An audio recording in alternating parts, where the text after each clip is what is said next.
यह कहानी है रामपुर गांव की। रामपुर गांव में सभी लोग खुशी खुशी रहते थे। रामपुर गांव की विशेषता यह थी कि यहाँ लगभग सभी घरों में बकरियां होती थीं और सभी गांव वाले बकरियों का व्यापार करते थे। एक बार एक चोर की नज़र इस गांव पर पड़ी गई। वह रोज रोज आता और बकरियों को देखता और उसके मन में लालच आती।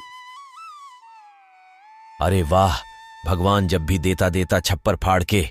इस गांव में इतनी सारी बकरियां हैं, अगर मैं रोज एक एक बकरी भी चुराऊंगा तो भी मैं जल्द ही अमीर हो जाऊंगा। उस दिन से लच्छू राम रोज शाम को गांव में जाता था और एक बकरी को चुरा कर लाता था। यह काम उसका रोज का हो गया था। धीरे धीरे गांव में बकरियां कम होने लगी। तब यह बात गांव के एक किसान ने मुखिया जी से कही। मुखिया जी, हमारे गांव में लगता है कोई चोर आ रहा है। पता नहीं कैसे रोज किसी न किसी की बकरी गायब हो रही है।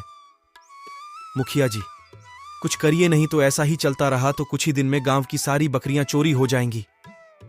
अगर ऐसी बात है तो मैं अपने कुछ काम वालों को गांव की बकरियों की रखवाली के लिए लगा देता हूं, और यह बात तुम किसी को मत बताना, और चोर जैसे ही आएगा पकड़ा जाएगा।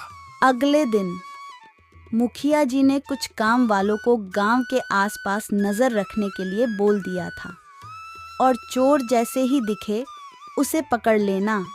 अगले दिन चोर जैसे आया, लोगों ने उसे दौड़ाया।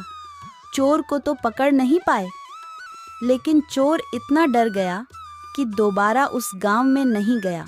और इस तरह मुखिया जी ने गांव की बकरियों को बचा लिया। और यदि आपको यह कहानी अच्छी लगी तो कमेंट में ज़रूर बताएं।